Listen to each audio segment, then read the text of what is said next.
Hey, you. Yeah, you. You want to become a YouTuber, don't you? I guess. I can help you with that. Who even are you? Who am I? Oh. I'm just a random teenage girl who films videos in her bedroom. But I've been making videos for quite a while now, and let's just say I've learned some things. Hey guys! If you need some guidance and tips on how to start, you've come to the right place. This is How to Be a YouTuber 101. Survival Guide by Angelica Devara. Let's go! First of all, there's not a one-size-fits-all formula to guarantee success, whatever that means to you, because we are unique individuals with our own voices.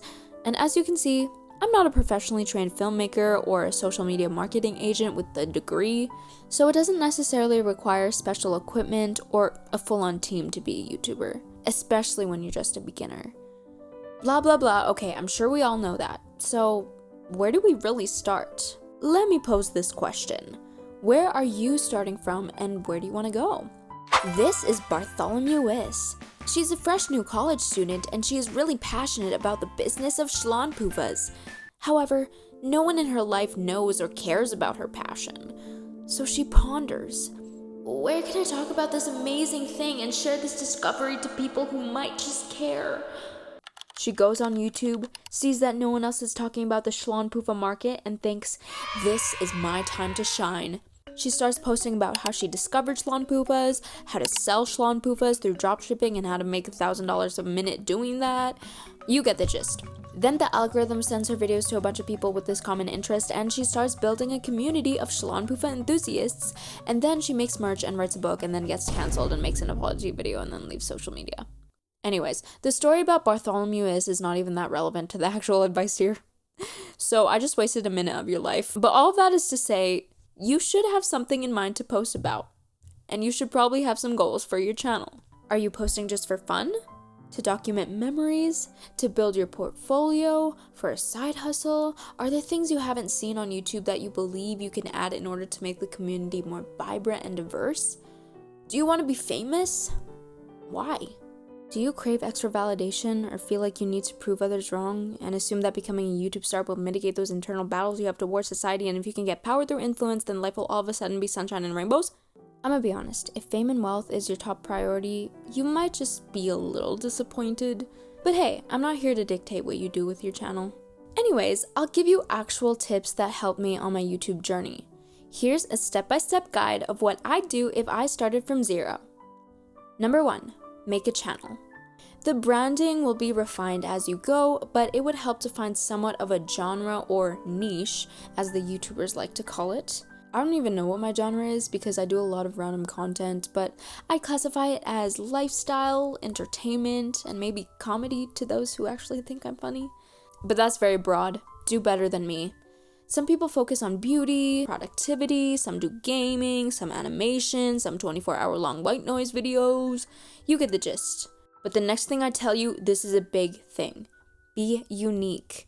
When you're starting out, it definitely takes time before you get comfortable in your own distinct personality, and it takes a while to find a balance between appealing to the algorithm while still bringing something new to the table. Still be yourself. Don't completely copy others. Number 2. This one's optional, but highly recommended. Do some planning. This will help you establish a clear direction of how your content will look. What I do is write a list of video ideas, maybe coordinate a posting schedule if you really want to be serious about it.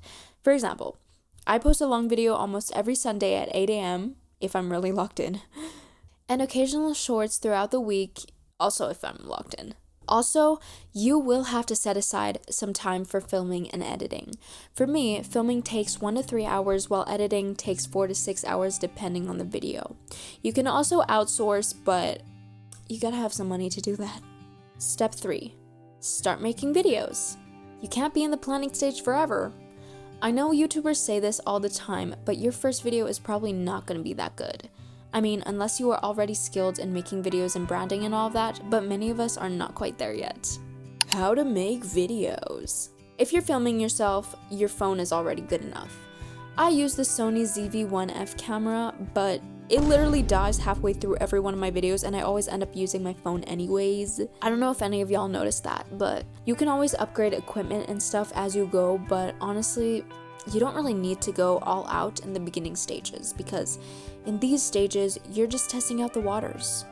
Use that crappy camera. After you've filmed, it's time to edit. Editing is definitely a lengthy, excruciating process, I'm not gonna lie. If you haven't had any experience with editing before, let me tell you, this part can be frustrating.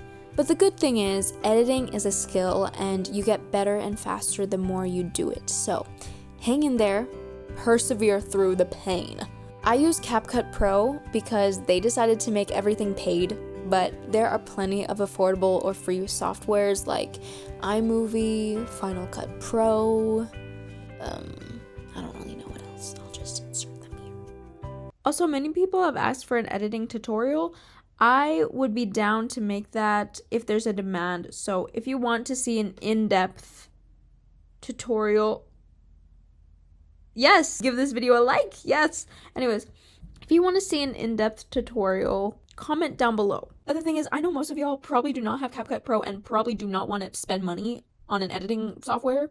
So I feel like the tutorial would have to be on a free software or something. I don't know.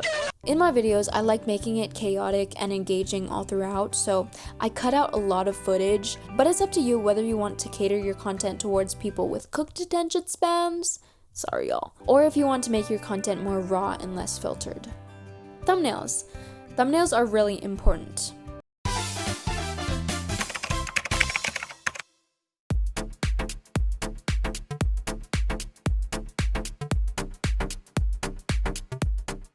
You chose this one, didn't you? If you chose any of the other ones, well, good for you, here's a cookie. But I deliberately implemented graphic design laws to make this image visually striking. You want people to click on your video in the first place, don't you? Titles also make a difference, so pay attention to keywords, capitalization, or lowercase. It is important to build a community and engage with your audience because, after all, they're the ones giving their time towards you. I try to make an effort to reply, heart, or at least read the comments that I'm getting because people are taking their time out of their day to watch me and comment and put in thought towards my content, and I want to gauge how people are receiving my videos. And to all the people who are watching right now who are commenting, from the bottom of my heart, I'm so grateful and I really appreciate every single one of you, so thank you. If you've posted your first few videos, don't worry too much about whether or not people will actually watch it, because 9 times out of 10, they won't. If you are just starting out, going viral overnight is like finding a needle in a haystack. Let this be your opportunity to just experiment and post whatever.